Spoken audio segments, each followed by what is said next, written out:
Hi, my name is Dr. Iman Kusuma Dirja. I'm from Indonesia. I want to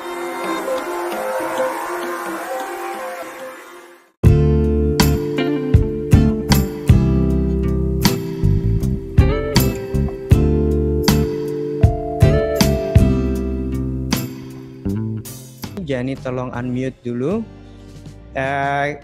Mungkin ada beberapa pertanyaan ini yang di direct privately ke saya. Atau Jani dulu. Jani, ada pertanyaan yang ada di Jani? Sebelumnya terima kasih kepada Dr. Iman sudah memberikan ilmunya, semoga bermanfaat bagi Bapak dan Ibu untuk menambah wawasan. Ini Dok, ada pertanyaan lewat WhatsApp. Ada yang bertanya, saya bacakan ya Dok pertanyaannya. Ya. Dok mau tanya, gigi geraham terasa sakit dan ngilu jika dipakai makan.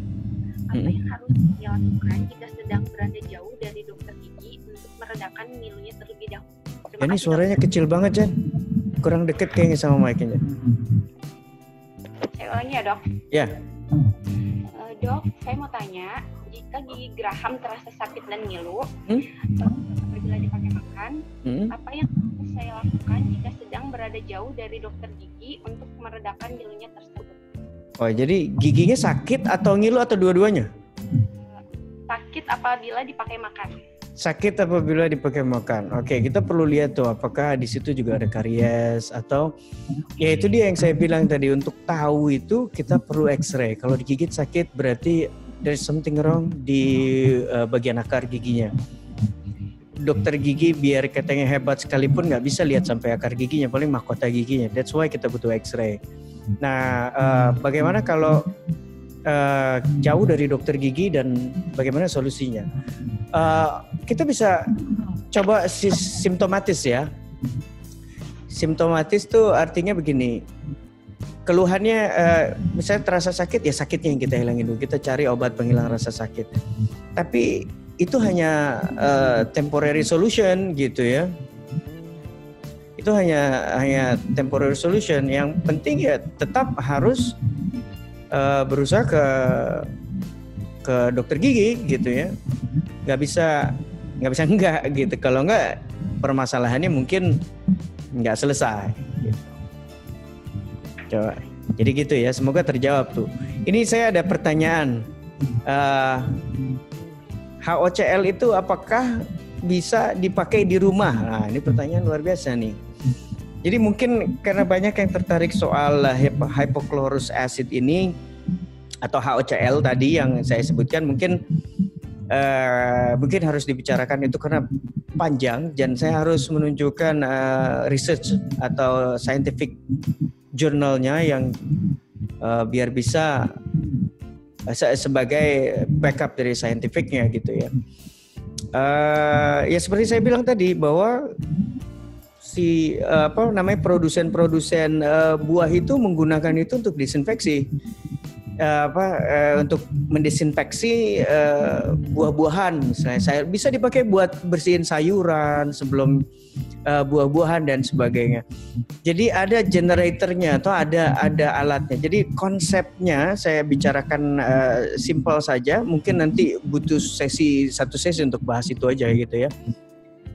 HOCL itu dibuat dengan cara mengelektrolisis air dan garam dapur tanpa yodium. Jadi ibu-ibu pasti punya barangnya semua di rumah itu. Air pasti punya. Kalau bisa Aquades, kalau bisa distilled water yang buat kita autoclave. Cairan air yang buat autoclave. Tapi kalau nggak bisa, air biasa pun bisa. Air biasa pun bisa. Pakai garam tanpa yodium, dielektrolisis. Dielektrolisis itu dia apa sih? Itu kayak air disetrum lah kurang lebih gitu ya. Tapi ada alatnya untuk membuat itu gitu ya. Nanti mungkin siapa yang tertarik bisa teks ke Jani. Saya akan bagi-bagi ilmunya gitu ya. Nggak usah khawatir. Nggak harus dokter juga nanti bisa ikut. Apa sih base dari ilmunya? Jadi jangan percaya aja kalau orang ngasih tahu itu, nanti base ilmunya tuh harus ada Atau paling nggak kalau nggak ada scientific base, logiknya di kita masuk.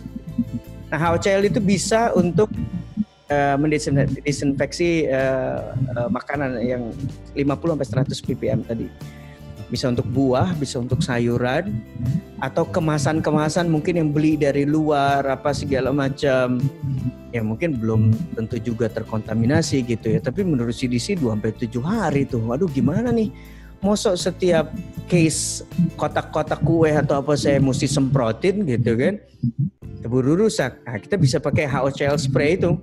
Saya masukin ke dalam tub kecil yang buat semprotan, saya semprot diri saya sendiri pun setiap hari itu biasa. Gitu, semoga terjawab. Jadi siapapun yang tertarik nanti bisa hubungi Mira. Mungkin nanti kita bisa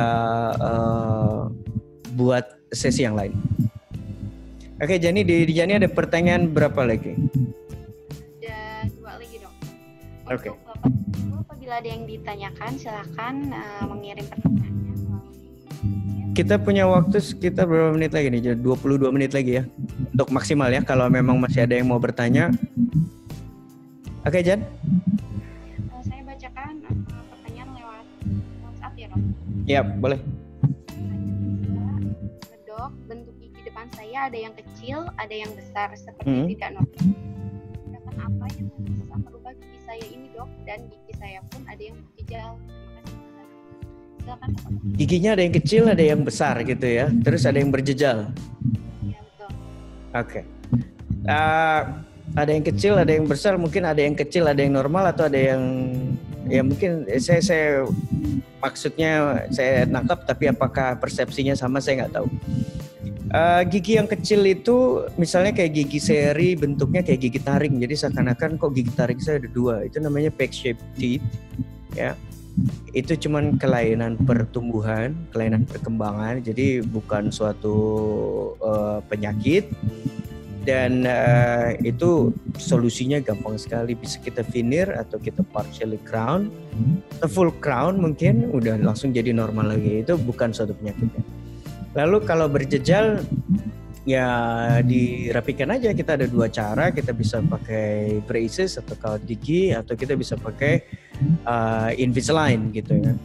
Jadi merapikan gigi tanpa kawat gigi, dan itu bukan solusi baru sih, itu udah lama. Justru dengan seperti clear aligner gitu, dengan aligner atau Invisalign, malah kita bisa lihat trajectory atau proyeksi hasil perawatannya sebelum perawatannya dimulai gitu. Jadi pasien bisa lihat, oh nantinya tuh kayak gitu ya perkiraannya, proyeksinya. Oh nanti dan yang positifnya, kelemahannya kawat gigi menjadi suatu kelebihannya Invisalign atau clear aligner atau whatever ya. Kelemahannya Invisalign adalah kelebihannya kawat gigi. Invisalign is very expensive dan kawat gigi sangat murah gitu loh dibandingkan Invisalign ya, maksudnya bukan murah secara biaya. Jadi itu tuh, semoga menjawab pertanyaannya. Gantian ya, Jan. Di sini ada pertanyaan di saya. Thank you for the question. Ya bisa pertanyaannya bisa dikirim to everyone, it's okay. Untuk yang mau private bisa cari nama saya di situ. Kalau nggak mau kelihatan dari siapa yang mengirim ya, bisa klik kolom chat di bawah. Tapi ini udah ada yang private juga. Jadi pertanyaannya adalah apakah menurut dokter protokol yang dokter sampaikan tadi mencegah aerosol untuk menyebar di dalam ruangan? Well, saya harus tes swab swab lantai saya, swab dinding saya, kalau saya mau menentukan apakah scientifically semua bersih gitu ya. Tapi dari semua yang ada, I do my best to prevent cross contamination. Mulai dari penggunaan tadi micromotor handpiece, sudah mengurangi 1/5-nya. Jadi mengurangi 80%, jadi tinggal 20%. Dan yang suction yang saya gunakan bukan suction dari dental unit, tapi adalah high volume evacuation suction, 2 lagi. Jadi 1 buat nyedot, 1 buat mencegah keluar. Lalu saya masih pakai, kalau seandainya masih ada sedikit yang keluar aerosol ke udara, saya masih pakai hypochlorous dehumidifier. Jadi saya hembuskan hypochlorous acid itu ke udara gitu ya. Dan setelah itu pun saya fogging lagi gitu loh. Saya udah nggak tahu deh, mungkin bukan double, triple, tapi quadruple effort sudah yang dilakukan untuk itu gitu loh. Untuk menjamin keselamatan saya, keselamatan staf saya, dan keselamatan pasien.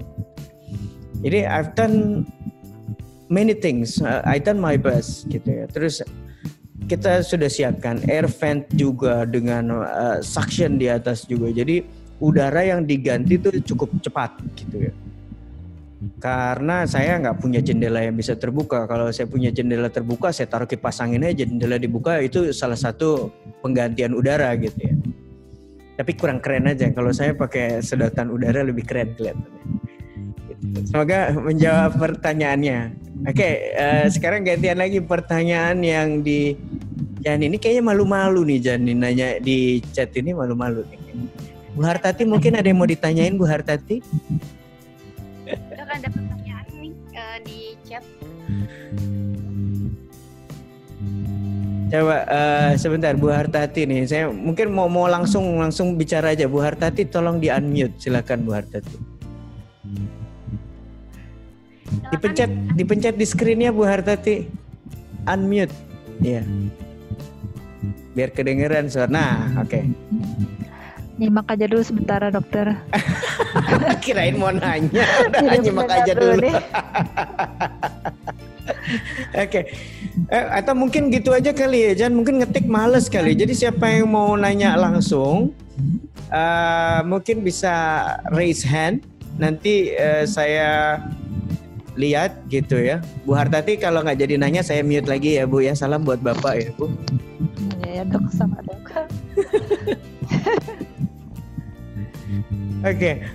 Oke, Jan. Kalau belum ada yang nanya, Jani dulu mungkin. Iya dok. Ini ada pertanyaan ya dok. Saya bacakan ya. Oke.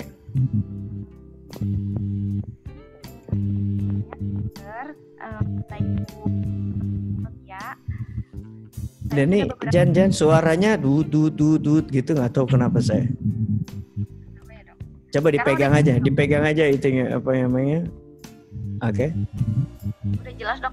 Nah, deketan lagi sedikit suaranya biar mungkin bisa terdengar gitu suara merdunya. Udah jelas dok? Ya jelas nih. Oke, gimana Jan? Dari Ibu Ayu. Ibu Ayu sudah beberapa bulan tidak kontrol bracket dikarenakan sedang di luar kota ya Bu ya. Padahal molar bed dan semen di antara molar bed tersebut sedikit hilang sehingga ada celah dan sulit sekali untuk membersihkannya. Terkadang gigi sedikit ngilu. Apa dok penanganannya? Sorry, saya ada yang nggak kedengeran sama saya itu tadi itu. Mungkin bisa diulang lagi Jan. Udah lama nggak kontrol kawat gigi? Ibu Ayunya menggunakan molar dan semen di antara molar bed. Oke. Dan ada celah, sulit membersihkannya. Ya. Oke. Sebenarnya ya itu that's one of the thing that I hated so much about molar band gitu ya. Pasangin cincin di geraham untuk sebagai encourage buat braces. Dan kita harus pasang separator dulu. Separator itu membuka ruangan agar molar band bisa masuk. Tapi at the same time kita juga membiarkan ada celah kotoran bisa masuk ke situ. Dan seringkali pada pasien yang pakai molar band itu begitu molar bandnya dibuka ada karies, ada lubang gitu ya biarpun kecil.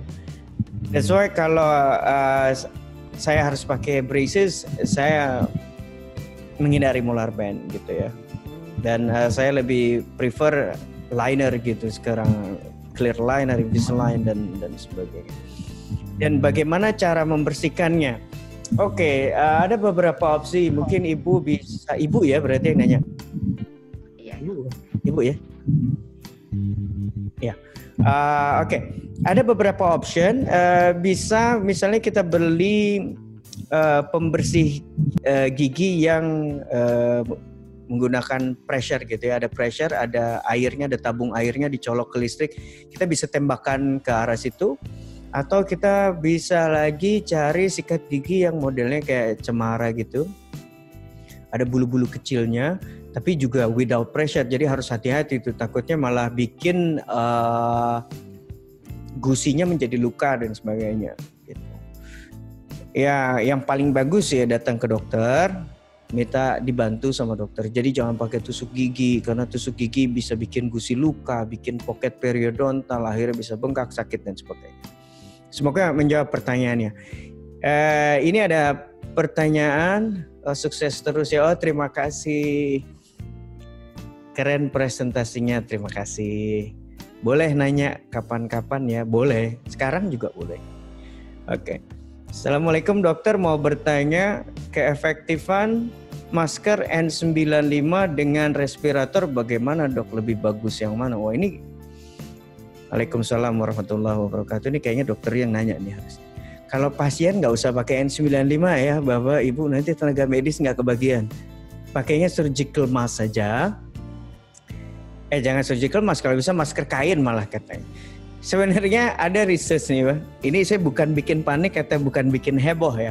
Sebenarnya ada jurnal yang bilang, ya nggak usah jurnal deh. Kita tahu ukuran COVID-19 atau coronavirus 2019 ini adalah 3 micron. Itu adalah sesuatu yang tidak dapat dicegah oleh masker kain untuk kehirup ke hidung kita, Bu. Pak. Gitu ya. Jadi bukannya nakutin ya. Saya katakan apa yang saya baca. Jangan bikin panik, tapi juga jangan bikin gak aware. Saya nggak tahu masker kain itu dapat menyaring kotoran sampai berapa mikron, saya nggak tahu. Kalau di kedokteran gigi aja disarankan harus N95 atau mungkin lapisannya bukan cuma 3. Kalau surgical mask 3 ply, ini mungkin 5 ply dan sebagainya. Jadi masker kain nggak bisa nahan, gitu. Itu menurut saya. Dari apa yang saya tangkap logik aja, 3 mikron nggak bisa tahan sama masker kain. Itu ada pertanyaan kayak gitu tuh. Tadinya mungkin tabu gitu dijawab tenaga medis ke pasien. Buat saya nggak tabu. Buat saya ilmu kalau dibagi manfaat banyak orang lebih bagus. Saya mau menjawab keefektifan masker N95 dengan respirator bagaimana? Oke. Kalau masker N95 ini yang saya tahu ya, masker N95 itu dipakai dengan hampir tidak ada space di antara muka kita, ya. Jadi nggak ada udara yang keluar dengan mudah. Jadi itu malah standarnya yang disarankan WHO, CDC, AGA, PDGI, terus semua lah persatuan dokter gigi N95 NIOSH. Oke. Terus jadi efektif lah ya, udah diteliti pasti sama mereka. Bagaimana dengan respirator mask? Respirator mask juga menggunakan N95 di dalamnya gitu ya. Jadi sama aja sebenarnya gitu. Cuman bedanya respirator mask ini udara keluarnya itu pakai valve. Jadi kalau kita yang positif, kalau tenaga medisnya yang positif dan valve itu tidak kita cover, kita potensi menulari si pasien tuh. Nah jadi harus ditutup bawahnya. Tutupnya dengan potongan masker N95 juga bisa, atau surgical mask, potongan surgical mask juga bisa. Atau kebalik, kita tenaga medis ketularan sama pasien pada saat kita menghembuskan nafas, valve-nya terbuka, pada saat kita narik pasti ada udara yang ikut ketarik sama kita. Makanya perlu ditutup lagi seperti yang saya tunjukin slide saya tadi ya. Ini biar menjawab pertanyaan yang tadi. Ini kelihatan ya di bagian bawah. Sorry, di sini saya nggak bisa pakai pointer. Ini aja saya besarin. Ini saya ya, tuh kelihatan matanya tuh. Kelihatan nggak? Saya lagi senyum apa nggak itu bapak-bapak, ibu-ibu? Gak tahu ya, nggak kelihatan. Nah ini nih, ini N95 di bawah atau surgical mask yang saya tape gitu ya. Di situ pakai masker, pakai plester kertas. Dan kalau bisa dilihat, ini saya pakai lapisan masker N95 lagi yang saya potong, saya taruh di sini. Jadi sebenarnya ada vapor filter, ada filter N95, ada lagi masker yang saya taruh di sini. Gitu. Buat saya kenapa saya pakai respirator mask? Buat saya satu itu nggak terlalu kenceng di muka di sini nih, babak belur gitu ya. Saya kalau udah ngecap itu kayak hilangnya lama Bu. Kadang-kadang saya pulang aja masih jelek muka saya, ada garis-garisnya gitu. Net. Kayak orang tidur lama di keset gitu kan, bermotif pipinya motif keset gitu ya. Nah jadi efektif mana? Saya rasa sama aja selama penata laksanaannya dilakukan dengan baik dan digunakan sesuai dengan indikasi penggunaan. Oke. Jadi masih punya pertanyaan? Saya masih ada satu nih Jan. Jani coba di unmute dulu Jan. Oke. Ada satu pertanyaan lagi dok.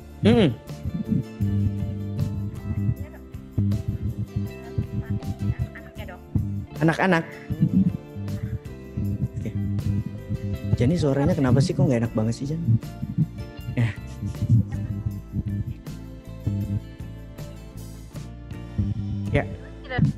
Ya kedengeran. Dok mau tanya, berwarna hitam di bagian depan, apakah si anaknya 3 tahun?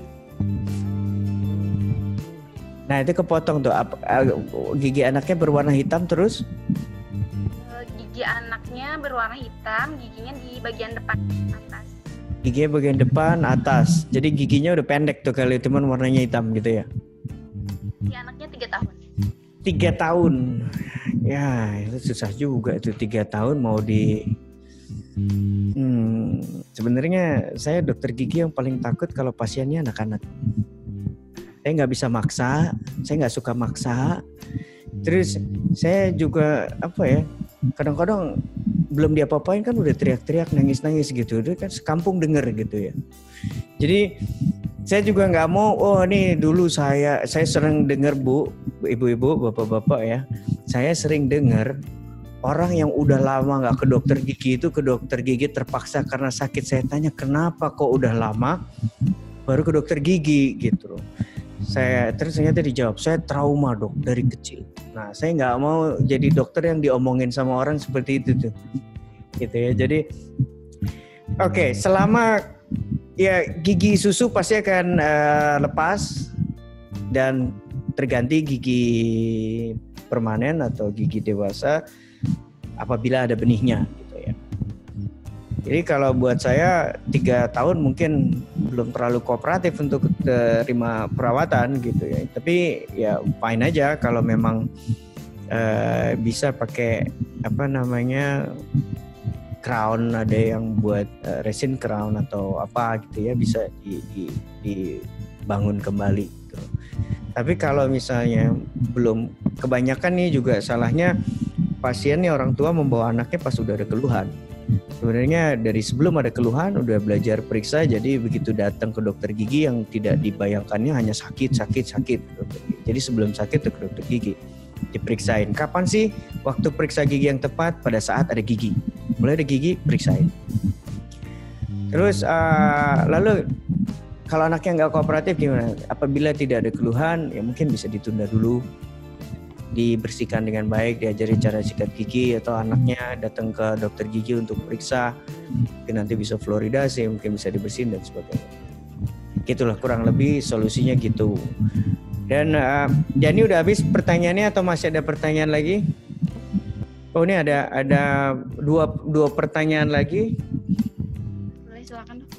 Dok, mau tanya kalau misalnya saya melakukan prosedur operasi, apakah aman pada saat sekarang ini? Kita mau ada operasi hari Kamis besok ya, Jan? Ya, kita mau ada operasi yang cukup besar. Kita mau ada operasi sinus lift disertai dengan pemasangan implan. Dan operasinya mungkin take time about 3 hours, 4 hours gitu.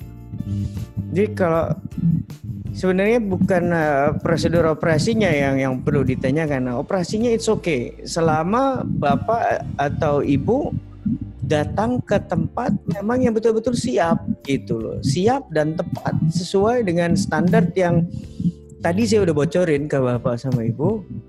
Buat peserta yang hadir di sini, apa aja yang mesti diperhatikan. Nanti mungkin kalau mau hafal yang saya omongin dalam satu kunjungan juga mungkin susah gitu, karena saya udah bertahun-tahun di kedokteran gigi, jadi gampang gitu. Jadi ya tinggal bapak ibu nanti saya taruh di YouTube saya di Iman Kusuma Dirja, cari aja nanti public webinar jadi gitu ya. Di situ yang penting protokol keselamatan tadi itu terpenuhi atau paling tidak membuat bapak atau ibu merasa aman untuk melakukan perawatan gigi dan mulut gitu ya. Waduh, nambah lagi pertanyaannya nih. Oke, saya coba baca dan saya coba jawab cepat ya, karena waktunya agak terbatas. Takutnya bapak ibu pada belum ngantuk rupa-rupanya. Pada pertanyaan nih, dok pakai masker kain dilapisi tisu apakah efektifkah? Pertanyaannya gitu. Saya nggak tahu dari siapa. Masker kain dilapisi tisu buat biar nggak basah. Maskernya kita alasin tisu, it's fine gitu ya. Kalau emang alasannya biar nggak basah. Tapi saya rasa ya mungkin lebih baik daripada nggak pakai gitu ya. Kalau lebih efektif daripada masker yang saya pakai, saya rasa nggak. Karena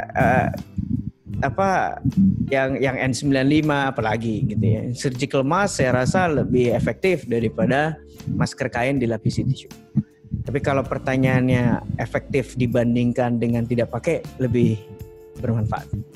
Paling nggak buat masuk ke ruangan tertentu boleh karena pakai masker. Kalau nggak pakai masker nggak boleh. Gitu.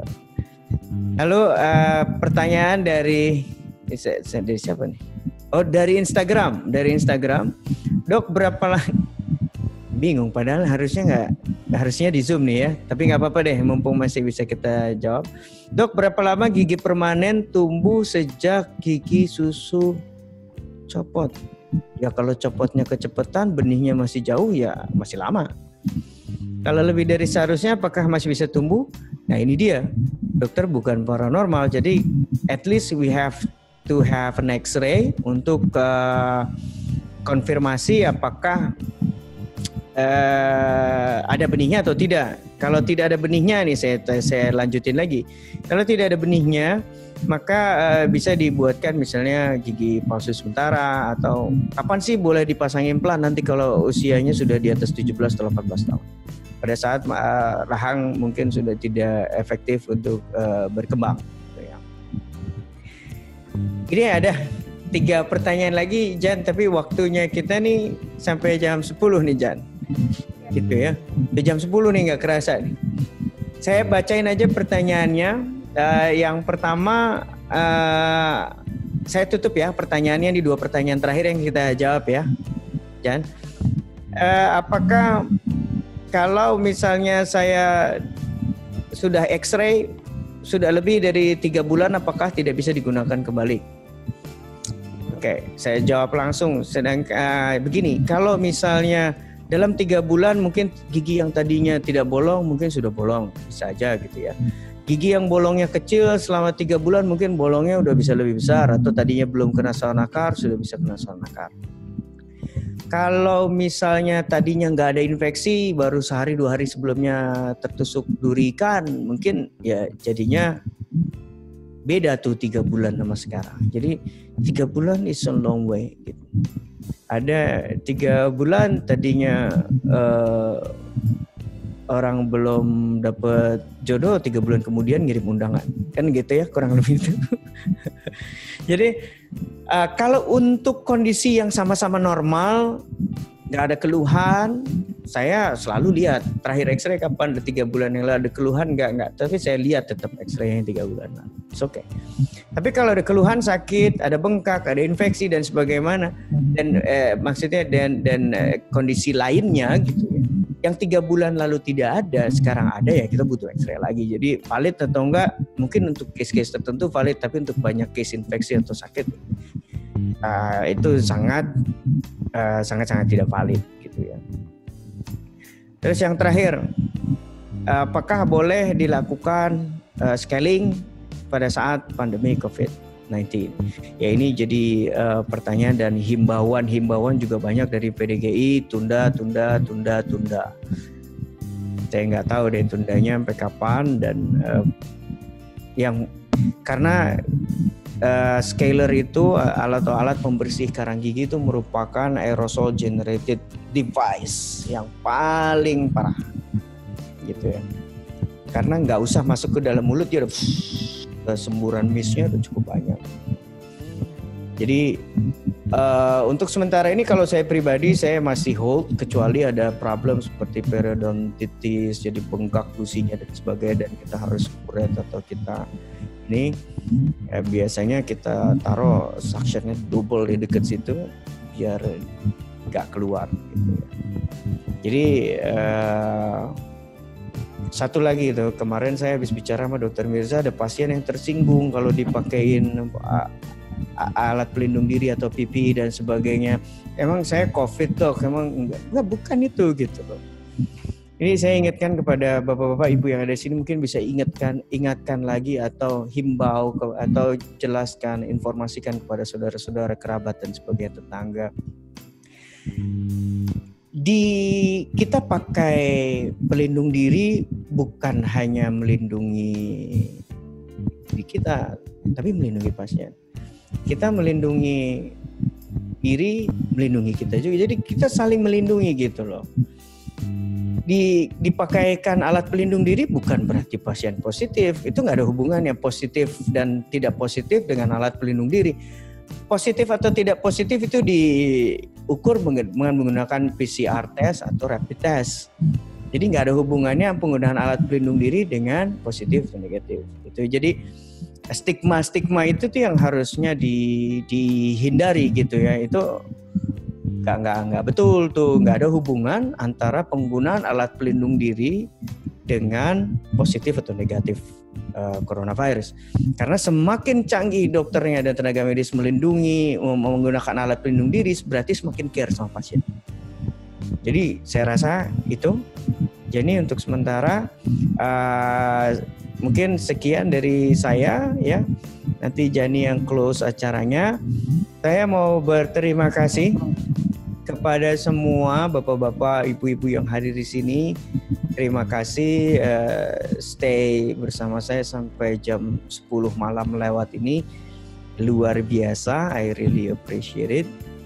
Semoga pertemuan kita membawa berkah gitu ya, membawa manfaat buat kita semua dan buat lingkungan kita. Apabila ada kesalahan ucapan atau cara saya berbicara itu murni dari saya. Kalau ada semua yang kebaikan itu datangnya dari Allah. Dan saya ucapkan terima kasih. Wabillahi taufiq wal hidayah. Wassalamualaikum warahmatullahi wabarakatuh. Silakan Jani. Kepada Dokter Iman telah menyampaikan macam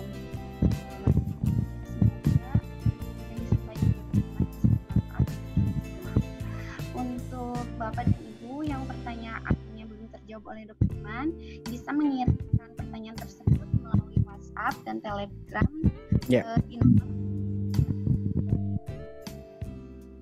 Sehubung terbatasnya waktu, kita sudahi acara malam ini. Semoga Bapak dan Ibu semua sehat selalu. Sampai jumpa di acara selanjutnya. Selamat malam. Assalamualaikum warahmatullahi wabarakatuh. Terima kasih. Sampai ketemu lagi. Terima kasih Bu. Saya dadain dulu semuanya. Pak Purwanto, terima kasih. Bu Arvita, Bu Rana. Pak Khalid. Terima kasih Pak Khalid. Oke, baik. Sampai ketemu. Terima kasih Dr. Laila.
Hi, my name is Dr. Iman Kusuma Dirja. I'm from Indonesia.